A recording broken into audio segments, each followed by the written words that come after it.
Were you doing that? Hello. Hi guys. It's Sex in the City. Oh my God. Saturday. It's Saturday. I'm discombobulated. Yeah. It's and just like that first reaction, episode 6, and we are Pod in the City, the podcast / YouTube, whatever. I guess it's still a podcast technically. It's Amanda and Joan. And I mean, John and whatever, all of our things. We're here typically Fridays doing a live reaction. But as we know, yesterday was 4th of July.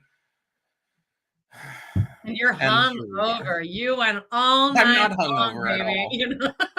I actually am glad yesterday's over because I was feeling so depressed all day because, the things that are happening in the United States aren't the best right now. So. Yeah, no, it's not great. I'm going to go to the doctor for anxiety meds because I had another anxiety attack on Thursday that caused me to message Justine. And I'm like, if I go to the Stampede, I think I'll just end up jumping off a bridge on my way home. So I did end up not going, but it was good. I actually had a day to just kind of regroup, and we're going to go to the Jurassic Park movie on Tuesday, which is a lot more my speed. Nice. Well, okay. To tie in here, hi Jessica and hi Heather. Heather says, hi, just got home from the Jurassic Park movie. It was really good. Yay! See, look, things are looking up. Everything's coming up roses over here. I'm excited to see the Jurassic Park movie. Speaking of everything coming up roses, did you hear the recording of Montego Glover singing A Rose's Turn? Oh, no, but you should put it on our list for the weekly roundup. By the way, guys, join us every Wednesday at this exact same time, noon, Mountain Standard Time, 2 p.m. Eastern. And we do a little pop culture roundup of all this shit. And then we talk about Broadway a lot. You know how you can make sure that you're there? Hit subscribe. And you know what you can also do right now is hit like. You could also share this. I'm sure you have one friend that likes and just like that. And you could, have your water cooler talk or something about. When we say likes and just like that, we mean likes it the way we do. Where you need to talk to people about it. I'm trying because, Amanda, I know Amanda would prefer if I could not be so completely negative about everything we watch. But I did have the moment today, guys, where I was watching it for the second time.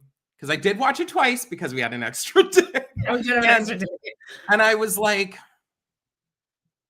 I would not watch this if we weren't doing this. So I would just because it's funny. But is it funny? I mean, I don't know. You know what's funny about it is watching the TikToks the next day of people pointing shit out. So we're going to talk about all that. Pop culture reaction is funny. Yeah. And this is kind of nice. We'll let people kind of trickle in here. We weren't expecting as many people to be here Saturday, so we're keeping it nice and chill. But it's nice because now I have a little bit more knowledge of TikToks that I watched, of stuff that we can now discuss you all. Right? Anyone who is joining too, I want you guys to know, maybe you've never been here somehow and you've stumbled across this. What we do is we actually are going to do a full recap that we'll release here on YouTube on Tuesday. Full thing. With the funeral, which we predicted. Thank you. I accurately predicted it, even though people doubted me, that it was LTW's dad. And if you're interested in getting early access to that, we also have a Patreon, guys. Patreon.com/pod&the-city.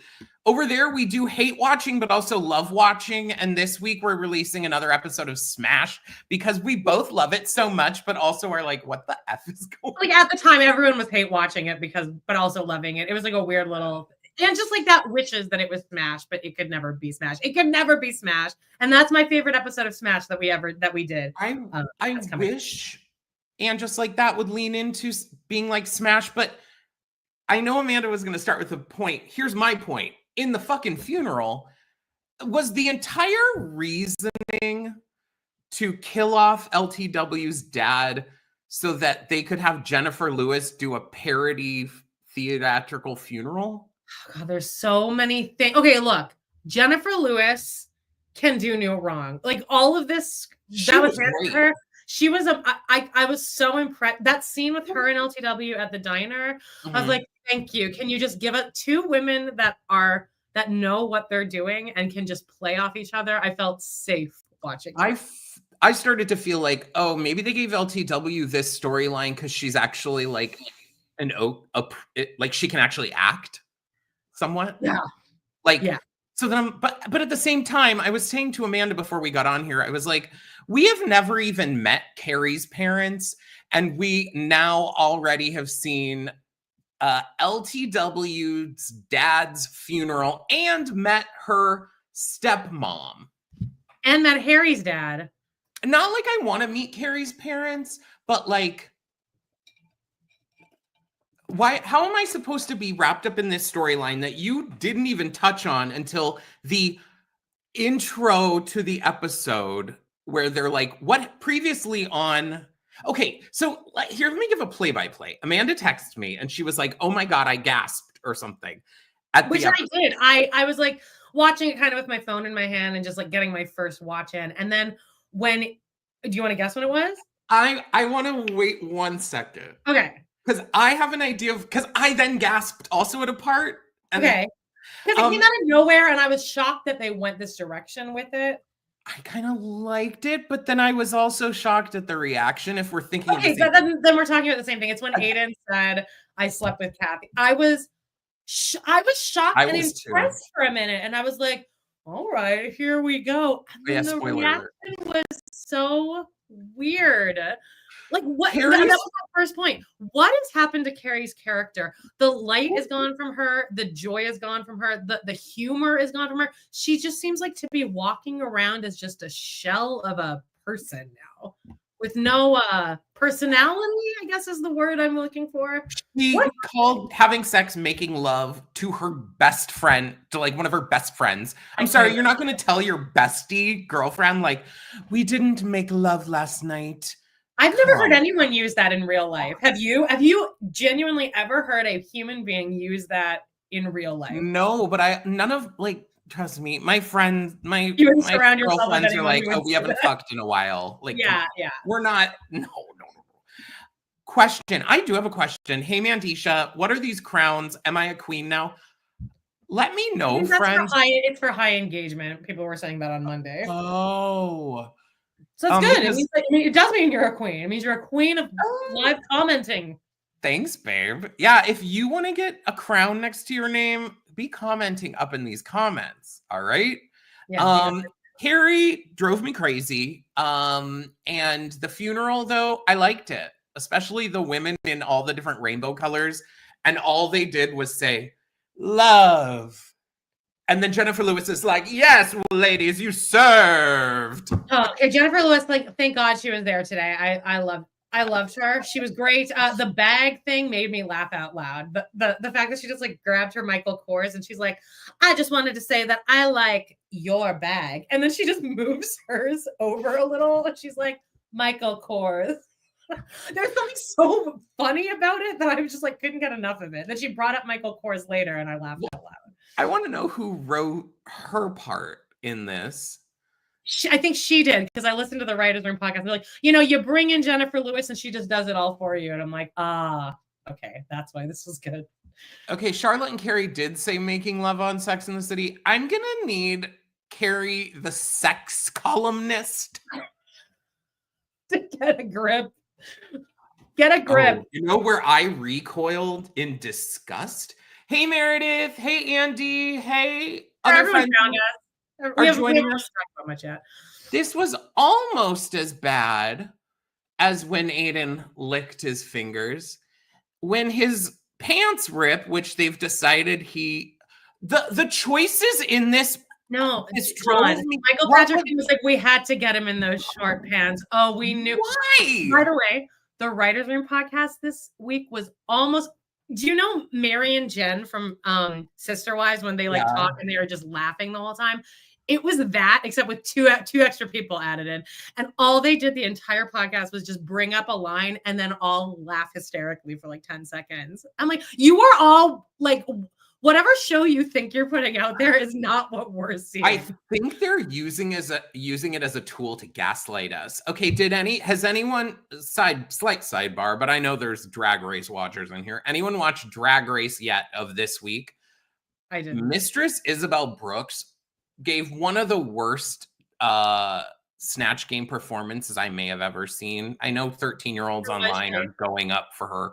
She played Natalie Nunn. Do you know who that is? Some reality star, I assume. Yeah, it is. But I mean, I know of that person and whatever. She just did not do very well.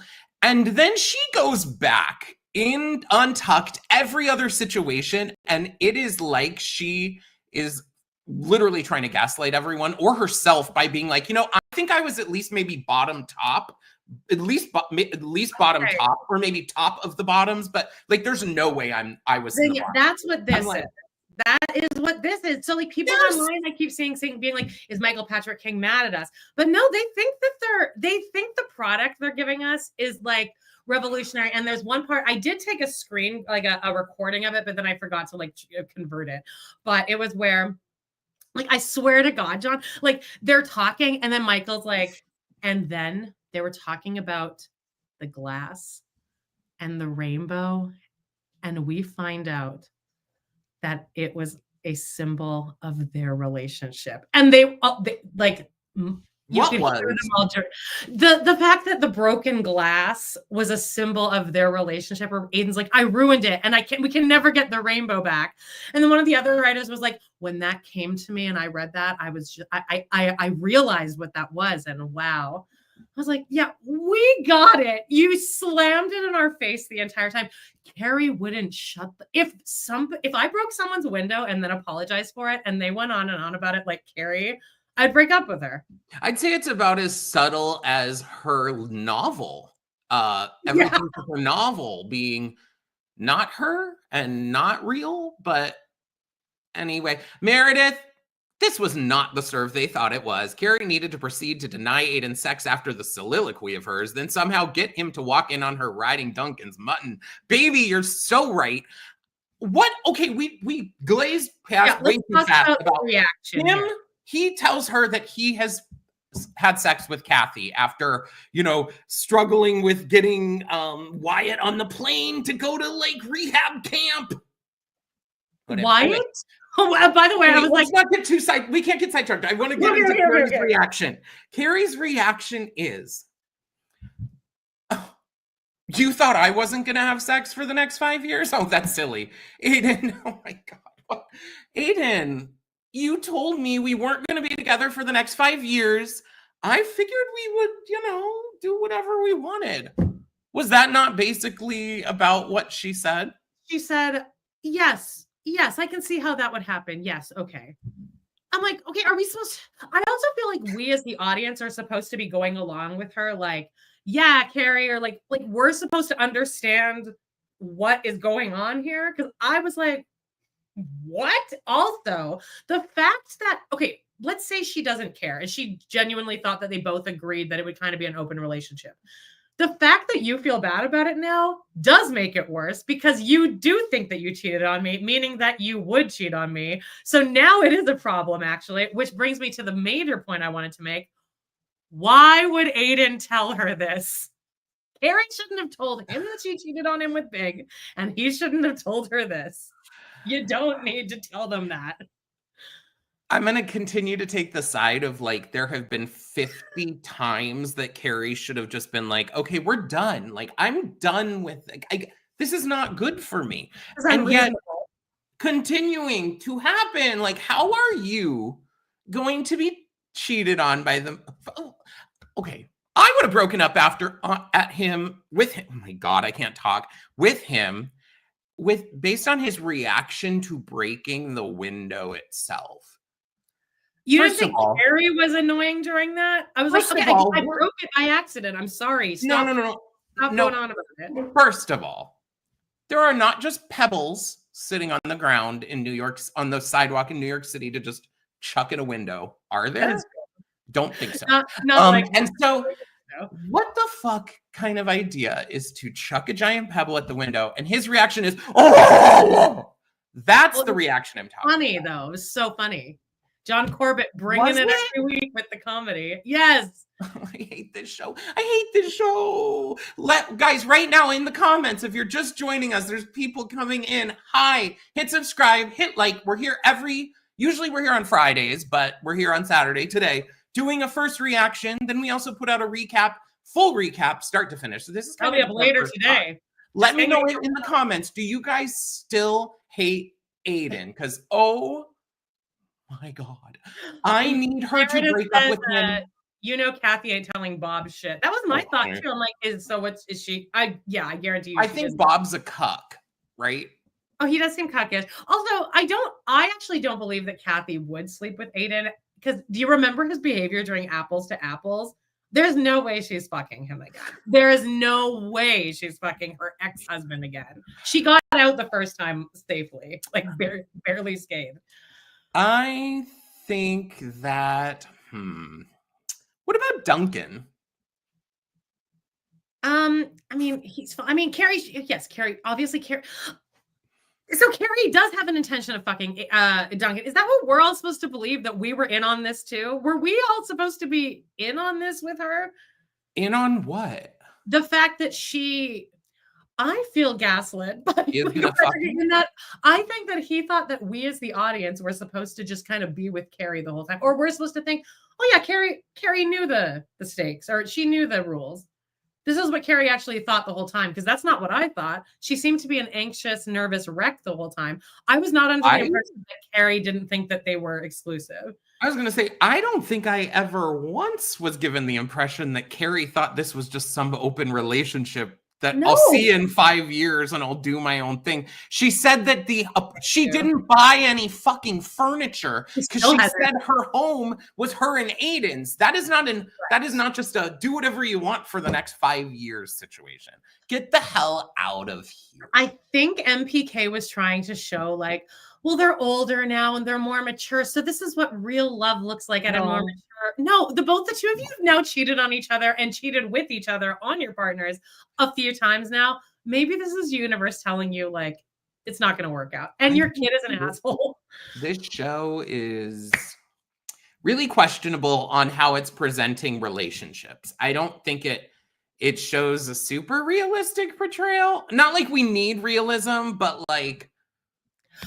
Well, MPK does say that the reason that they had Aiden cheat is because again, he's trying to punish us, the audience. He's saying there are reasons for all of these things. Yeah. You should listen to the podcast. I can't. The reason is because they knew that the whole audience, when she got back together with Aiden, even though we all haven't been like, how's Carrie gonna break Aiden's heart this time? I'm like, I promise you, none of us are saying that's what he says on the podcast. He says on the podcast, and he says everyone's out there thinking, how's Carrie gonna mess this up? She's gonna break his heart again. And then guess what, Mimi? We did. They made Aiden the bad guy. So suck it, viewers, loyal viewers of over 20 years of this show.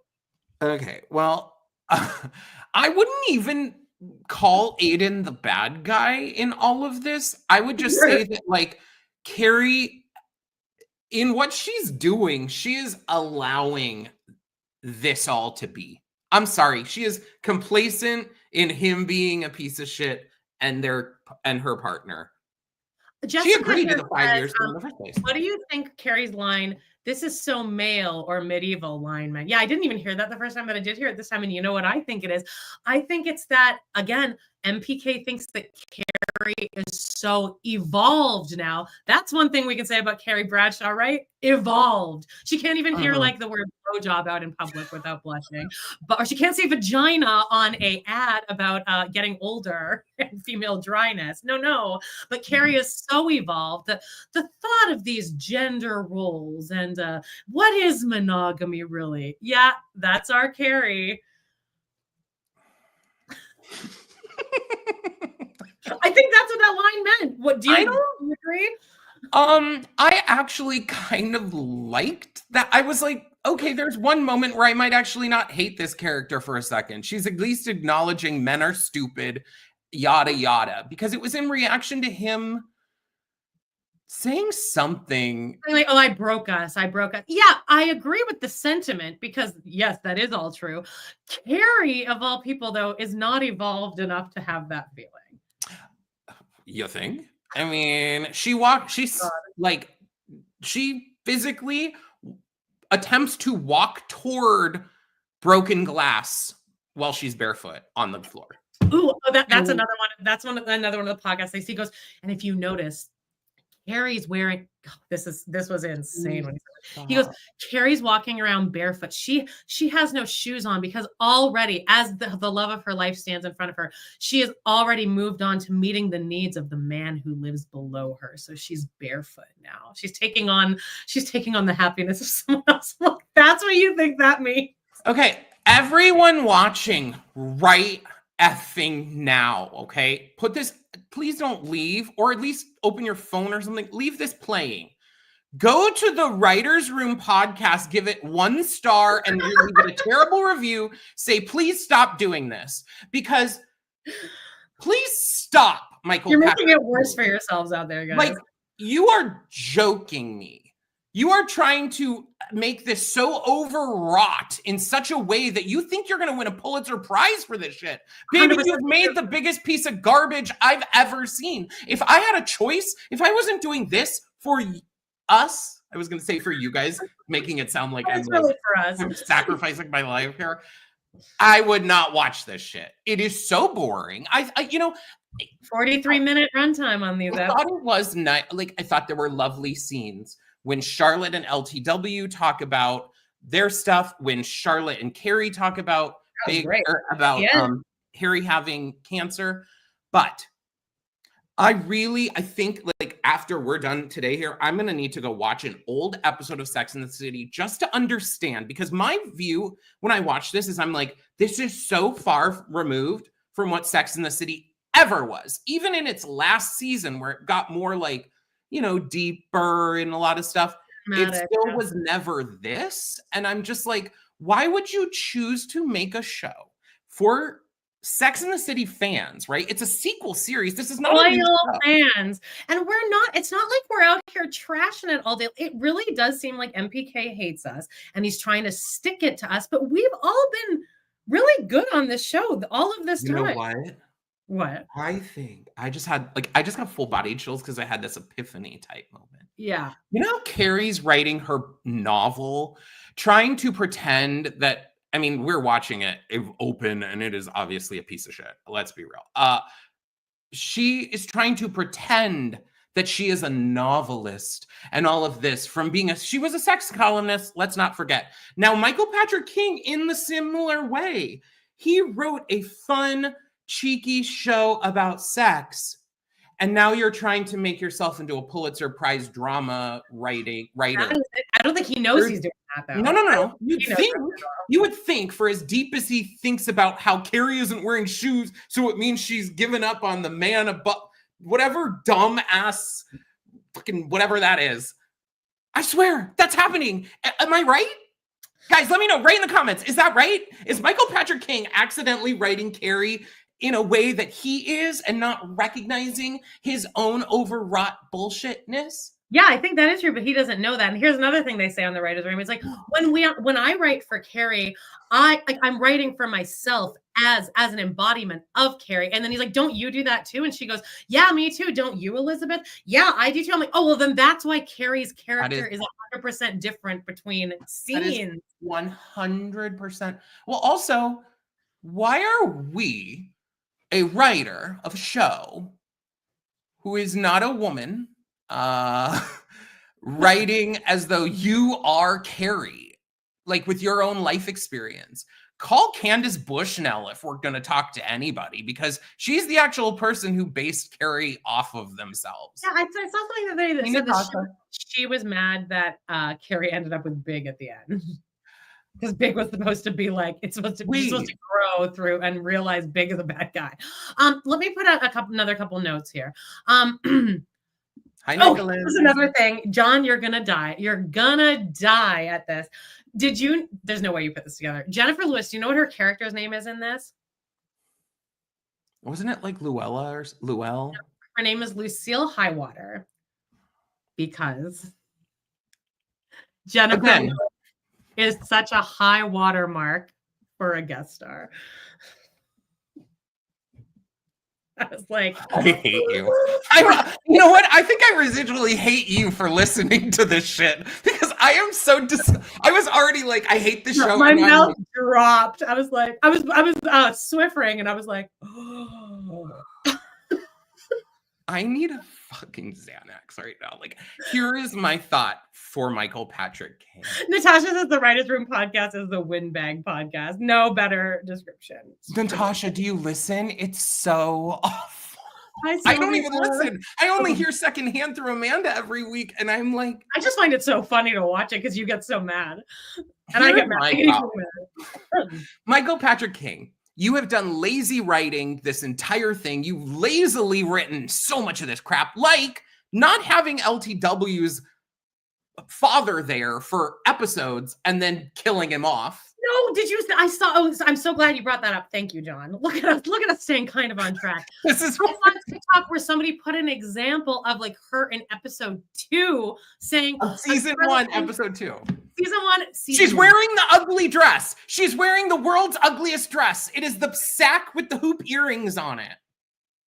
Okay, well, she's worn several of those, but anyway. Remember, I was incensed about. Yeah, but you're incensed by but they all have balls and hoops and things on them. But she says, "Oh, Charlotte's talking about how nervous she is," and then LTW says back to her, episode 2, "Oh, I know. When my father passed just a year ago, my hands wouldn't stop shaking either." Nobody watches this show in the writers' room. That is crazy. There's another couple inconsistencies like that too that people have caught, but I wouldn't have caught that. There's a really just a stupid editing choice when, okay, they're gonna, first of all, please go back and look at what Giuseppe is wearing to the funeral. He's wearing, everyone else is in black. He's wearing a navy, like, it's linen. It's linen, and I think that it looks black, but then when you bring it in the light, it's deceptive. So they're all standing outside in black and he's wearing linen, but it's reading as like light navy blue. And it bothered me too. Well, I'm just gonna open my non-alcoholic White Claw. I'm not actually drinking. He looks like he's wearing an outfit that would be worn by like an employee at a White Lotus somewhere. Yeah. And he was wearing these Mary Jane ballet flats. These, please God, someone go, I forgot to take a screenshot, but these Mary Jane ballet flats with his outfit. Jessica says, how is the show Bible not required at this point? Yeah, like literally community theater has that. They think they're smarter than that. They do. That's the thing. I'm like, again, Michael Patrick King, we didn't talk shit on your show. What are you so mad at us about? Nicholas, when Carrie finds out that Nicholas says, why are any of these characters besides Charlotte and Harry at the funeral? When Charlotte tells Carrie and Carrie's immediate reaction is, let me know when it is, I want to be there. Is that y'all's immediate reaction to when someone tells you about that? Or also in a small-ish theater, I would assume there's limited seating. Oh, can we talk about that I was so happy that you immediately brought up? The thing that has been bothering me since I saw it is that when Jennifer Lewis comes out and she starts singing Magic to Do, we both immediately noticed that they start with the wrong lyric, which, okay, that's fine if you're going to be like, this lyric actually fits better to open with in this scene. But then they start with this lyric, but then they don't re-rhyme it. They don't take the whole verse along. They go, join us, something tomorrow. Join us, leave your fields to flower. And it bothered me so much that somebody just didn't jump in and just say, why don't you just bring the whole verse into this? They should have just started with that part because it makes sense how she ends it, which is like, come and spend an hour or two. Yes. Obviously. And that needs to be with the leave your fields to flower. But she says, join us, blah, leave your fears and sorrow, join us, leave your fields to flower. The actual song goes, join us, leave your fields to flower. They don't care. They don't care about musical theater on this show, clearly. The way they edited those lyrics bothered me more than anything in the whole episode because it would have been so easy to not do it that way. The thing that I was going to talk about before I went off on Giuseppe's funeral fit is that there is a part when Charlotte's like, oh, let's go in. They set us down in the front by the family. First of all, that was stupid. Why would you be by the family? Yeah. Anyway, and then they go up. Giuseppe here's the shot. It's a wide shot. Giuseppe opens the door. People start walking in. Then they cut to a side shot of Seema and Carrie talking, and they're like, whatever. And Seema's like, oh, if there's an open casket, push me in it or whatever.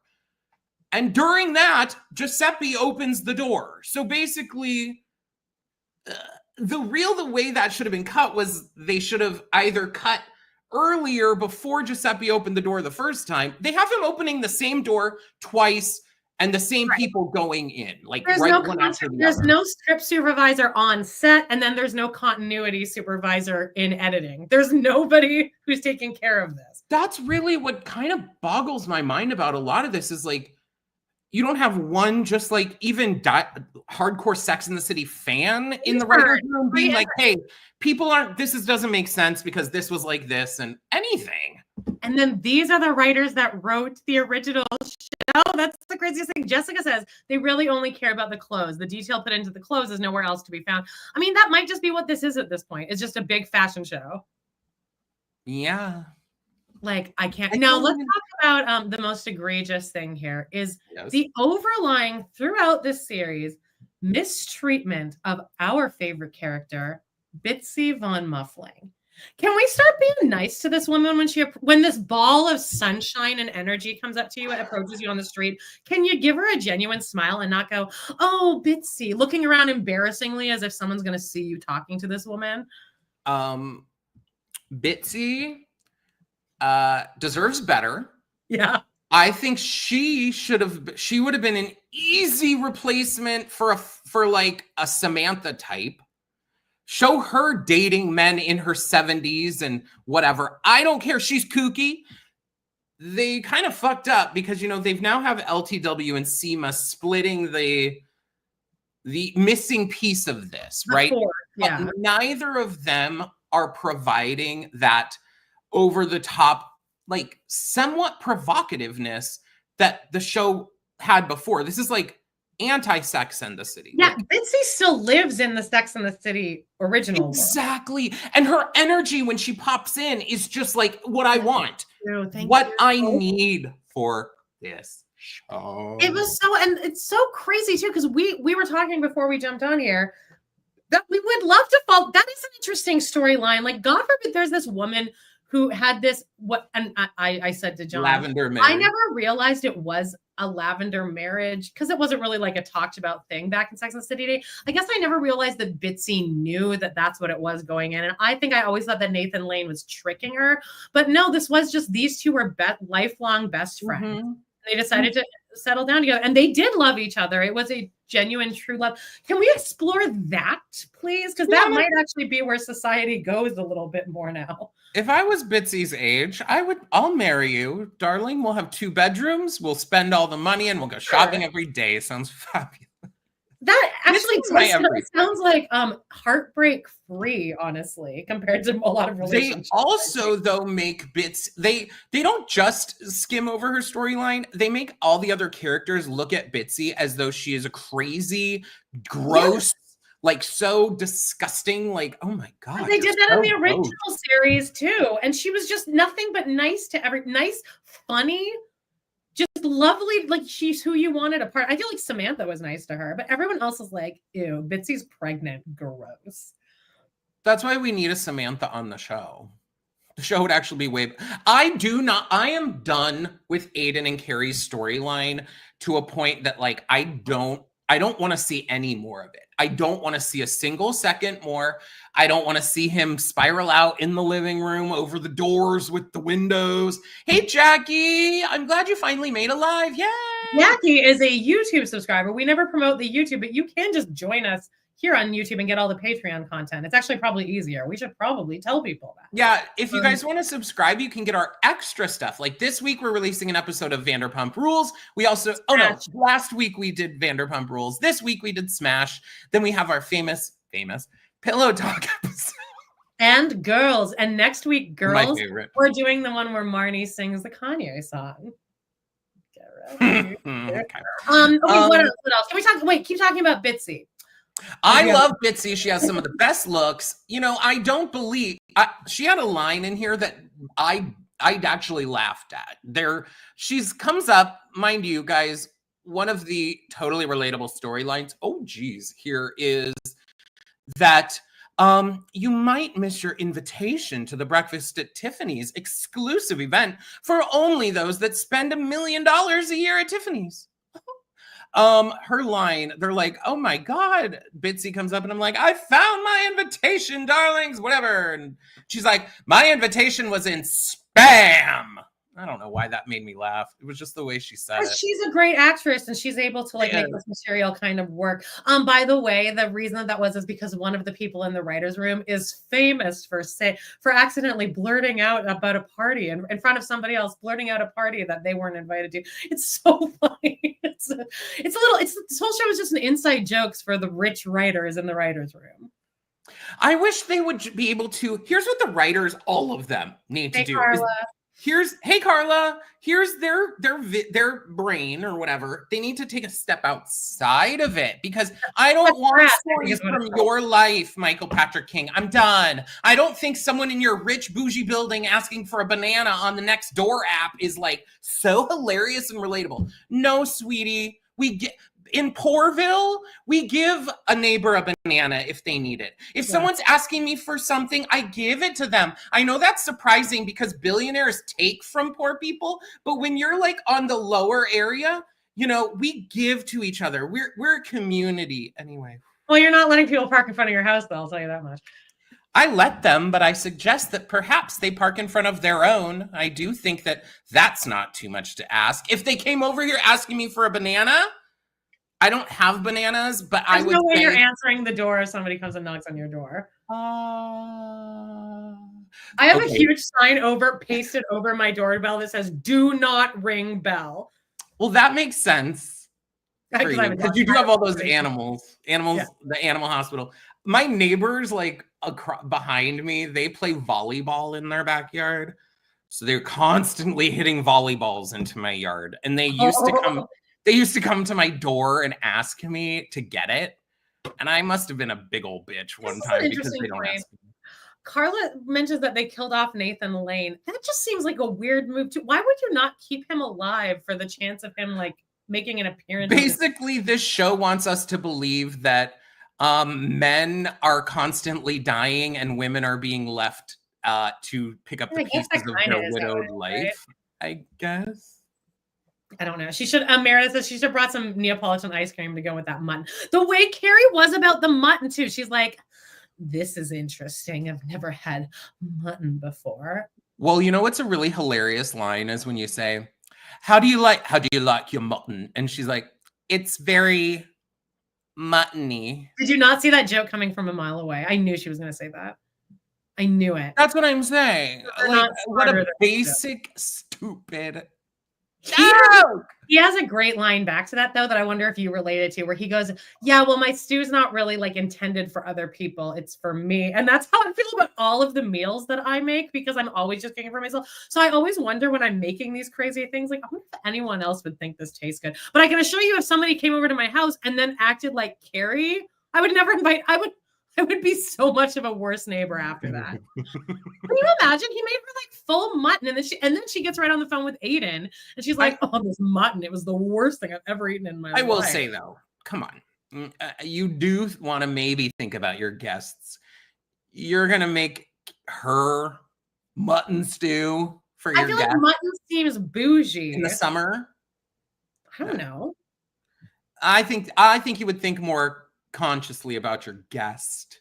But then also Carrie, when she's on the phone with Aiden and she's like, yeah, this Duncan guy, he's my downstairs neighbor. I'm like, isn't this triggering for Aiden, since he already went through Carrie going into the closet with Big and talking to him on the phone? Like, stop talking about your male friends in front of Aiden. They had to have mentioned on the Writers' Room podcast that there had to have been some symbolism at the very end when not the very end, but the end when Aiden is in the kitchen, you know, fucking Carrie's teeny tiny kitchen with the door that in the first episode the alarm kept going off of it. on it because it kept being open, or it wasn't open, but there's alarms going off and Carrie might open it one day.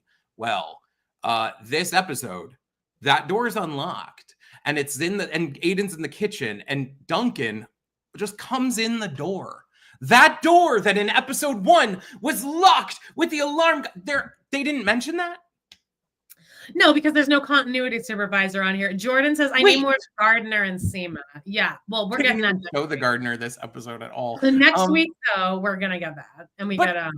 But wait, this is a big piece. Like, that isn't a symbolism. There's no symbolism of the new guy coming in the door and Aiden being there. They wrote it originally. I think the other problem here is that they're sending off each episode into different writers that obviously don't really talk to each other. So they're all just kind of doing their own thing with it. And and I'm assuming that if you are an intern that knows that I feel like anyone that brings up a point that they've fucked up, they get like reprimanded. So nobody has the guts to like tell these windbags in the writer's room that there's a continuity mistake here. You know who I bet brought up some of that? And this is what led to where we are today. Sara Ramirez. And I bet that led to Che Diaz's firing, and that's not okay. Still, I want justice for Che. I'd say bring Che back. You know what I wanted to actually kind of discuss? This could be maybe our last little piece here.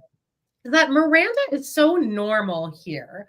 And like her and Joy seem to have like really lovely, healthy, beautiful relationship. And then I was thinking, so I wonder if Che was just the problem. Like Che was just so awful and evil and they made Miranda this awful. But then I was thinking, and I don't think they meant to do this, but maybe is Miranda more a representation of a lot of women that get out of long-term marriages and then they kind of go manic on their very first relationship? See, I think that, it was multiple things. Che's whole entire... There are huge differences between Che and Joy. Yeah. Che's whole thing was, I'm going to go fuck everything I want across the country as I do comedy tours.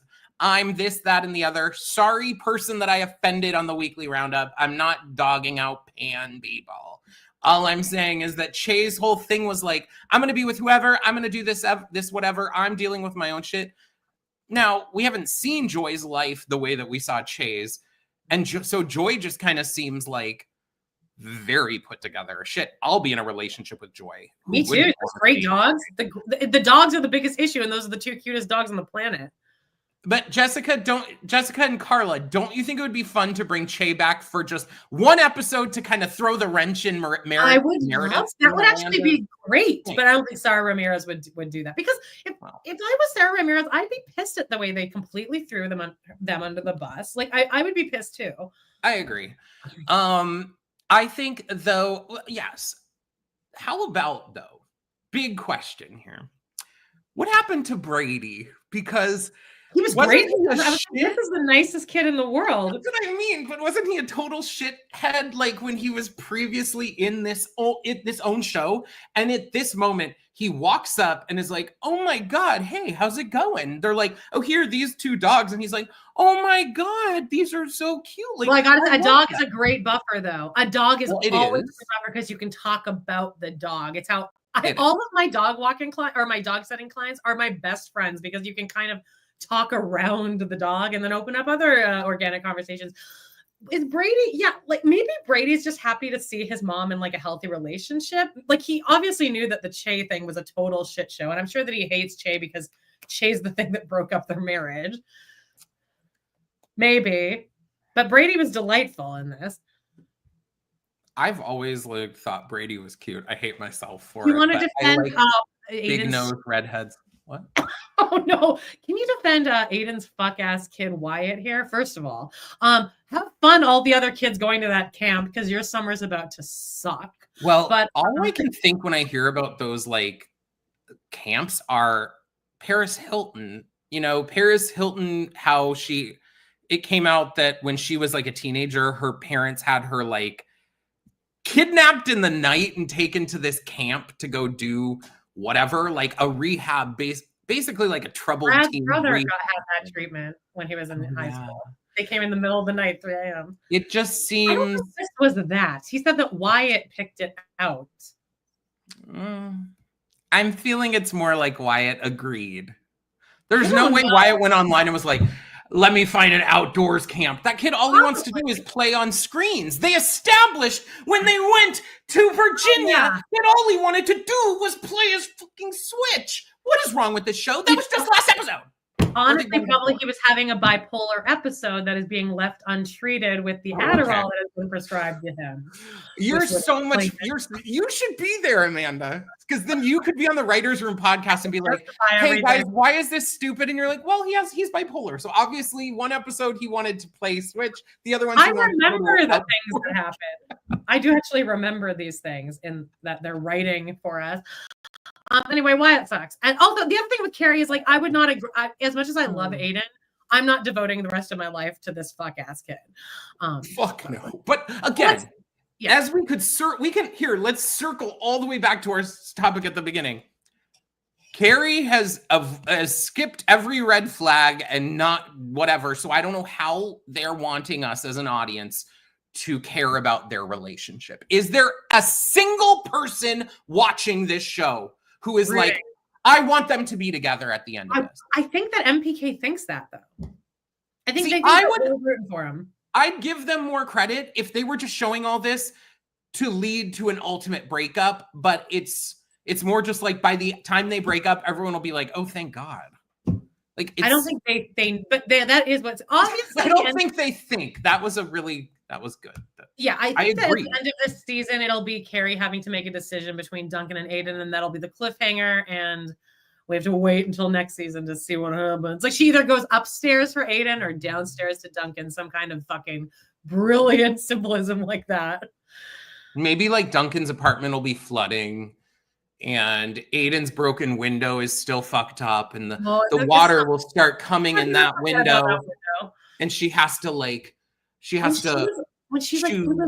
it was spun glass and it lived through the Mexican Revolution and rainbow. I'd be like, I said sorry. So what would you like me to like shit it out? Because that's the other option. To be perfectly honest, I'm going to take Carrie's side in this about the broken glass.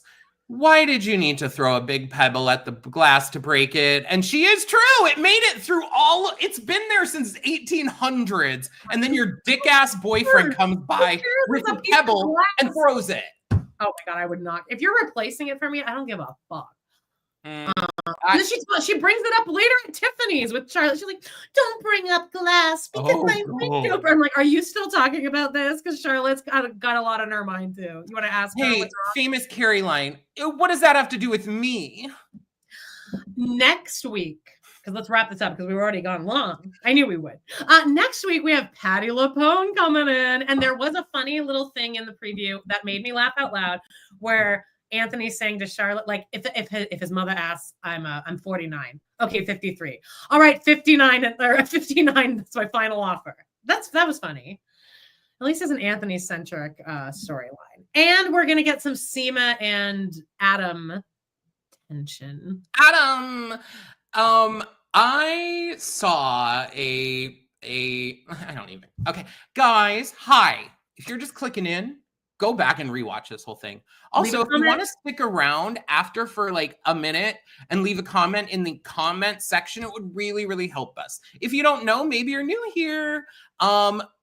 Thank you, Sarah. Baby. Come back every day, Sarah. Over there. Nobody agreed with me last week, by the way, about Miranda being a bad house guest. Oh yeah, everyone was agreeing with me, being like, just don't do. The only asshole. Very order Postmates, y'all. That was another thing. Don't order Postmates. Why doesn't Charlotte get the Depends sent to her house? Again, everyone forgets that these people have money. I guess Seema's poor. We also didn't talk about that. Seema's now dirt ass poor. Wait, not just the Depends. You mean the adult male Depends? Because that's what Carrie walks up and says. Why are you buying adult male Depends? Why would you? Anyway. Copy, share, link, guys. Come back. Here's what I want you guys to know. First of all, don't use Postmates or Uber anymore because they openly supported Donald Trump's big piece of shit bill. Just so you know. Thank you. Just so you know. And if you hate Trump, make sure that you're subscribed here because I rant about it plenty. Amanda always feels uncomfortable. I don't like Trump either. She hates Trump too. She just, sometimes it's like, do you need to rant so much about it? Yeah. Lyft, I don't know if it's okay. I just know that they're terrible. That Uber and all related is terrible. Is Instacart okay? What? Is Instacart okay? I have an Instacart delivery being dropped off. I don't know. Well, you work for them though, right? Oh no, they're delivering to you. They're delivering to me. Oh. And I will also do Instacart delivery. Well, when our nation falls, I'll leave it on your back. I mean, that lasts us a few me up here. Anyway, we have a lavender marriage up here. Here's my feeling. Hit subscribe, hit like. I want you guys to go back and rewatch this. And you know what you can do right now if you're brand new? You can go back and rewatch our recap of last week's episode. Season 3, episode 5. And then basically, here's how just get an inside tea. Instacart donated to Trump too. Okay, fuck them. Amanda, cancel your order instantly. It's already out there, babe. We right after this, we record the full recap, like start to finish. It is still all over the place, but it's a little more, here's what happens this time, this scene, this, so make sure you subscribe. Get out all the bullshit. We just get out the ranting, and then this is when we talk over each other. We we're both frantic, manic, ADHD all over everything. So, but make sure you're subscribed, hit like, hit share. Carla disagrees. Carrie was a bitch about the rainbow, but then turned around to say it wasn't a big deal. She made it feel so bad, then gaslit him that he is trying too hard to replace it. Then she's like, Aiden, it's not a big deal. Well, you sure made it a big deal. All right, guys, join us next week. Join us every Wednesday. Join our Patreon. Do all that shit. Just like and subscribe and leave comments. That's it. Let's get out of here. And if you want, you can become a member here because we have a bunch of extra bonus video content. We put out a new extra episode every week. You can also check out our Patreon, patreon.com/podinthecity. Over there, it's $6 a month for the listening, and then the video, $10 a month. If you would like to also check out our weekly roundup. Go back and watch our one from this week. Every week, we just talk about different topics. I saw Megan 2.0. Beyonce almost fell out of her flying car, and we thirst over men. Specifically, I am continuing my quest. Jonathan Bailey for James Bond. JB as JB lines up perfectly. We're all in Jurassic Park. Everyone has homework for next week. We're all going to. Our recap will be up later today, won't it, Amanda? Yeah. In 2 hours. Yep. Come back here and our recap of this episode will be out. Love you guys. John's like lose it. All right. Bye, everyone. We love you so much. Bye, guys. Friday. It's usually Friday. Bye. Let's play a little song.